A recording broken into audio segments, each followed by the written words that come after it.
Still Around is a short film compilation that came out of an idea that my producing partner Jörg and I came up with in 2009.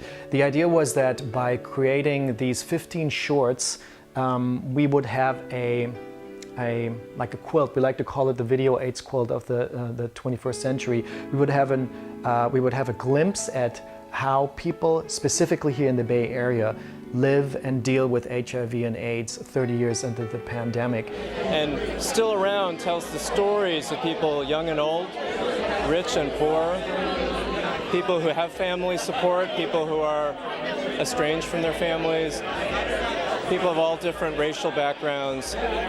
AIDS truly doesn't discriminate, and a project like Still Around is really a portrait of the way AIDS looks in the year 2011. We endeavored into an outreach process by way of local nonprofits. So we built this very large network of colleagues. We brought them in, we talked about the project, and we asked for their help to find stories. Diverse stories from people who would represent a cross-section of genders, ethnicities, age groups, experience, walks of life, and that was very, very important to us. In order to find our protagonists, we collaborated with a lot of nonprofits around HIV and AIDS-related issues, whether it be prevention or services for people with HIV and AIDS. It really was a bit like speed dating. I mean, they approached filmmakers and then they gave us profiles of people living with HIV and asked us if it spoke to us, if it was somebody that we wanted to get to know better and actually tell their story.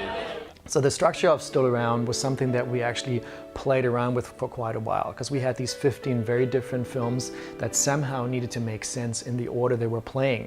And I think there was a process where we actually screened them in different combinations for key people that we trusted, both people who were involved in making Still Around and people in the HIV/AIDS community, people who were just, cared about the project and wanted to see it be successful. And there were a number of combinations that we kind of tried out, and we landed on the one that was really the final one. So what we decided is that we wanted to start out with an emotional bang. That's why we started out with a spoken words piece that just hits you in the stomach pretty much. See, how do I behave when I long to be touched the way a woman should? Could I trust someone or trust no one? And just live as damaged good, because what's supposed to be love often runs away to hide from the question, leaving only me to ask, why do I have this inside? But shh, there's no answer. It was a tricky part. It was like a Rubik's Cube, and we ended up with the current order that we feel made the most sense. When I heard about Elaine, I immediately resonated with her story, because she's somebody who's taken, obviously, an unfortunate event that's happened to her, and she's turned it into something where she's trying to change the world. So the first time we met her, she was actually speaking to a high school class in Napa High School, and she was saying, don't let what happened to me happen to you. There was nothing there, especially for a woman, first diagnosed, to grab a hold of and read and figure the journey of being diagnosed with HIV. When you relay your story to someone of that age group, for them to be able to go home and realize that, maybe on some level they've been touched by this story and it will change their life. And a lot of them have said that, it has changed the way that they look at sexuality and their future. The best thing that comes out of disclosing to people my status is that I can be honest and live my true, authentic self.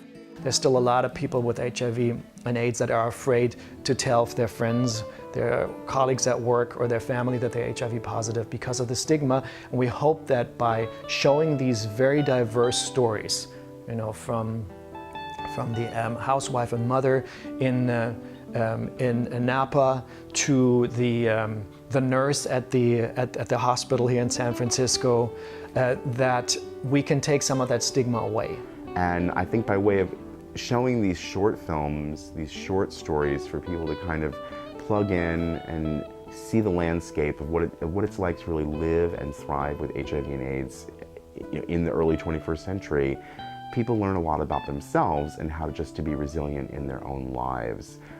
Still Around is a metaphor that means a lot of different things to a lot of different people, And I think that you don't have to be living with HIV and AIDS to really get that metaphor in your heart.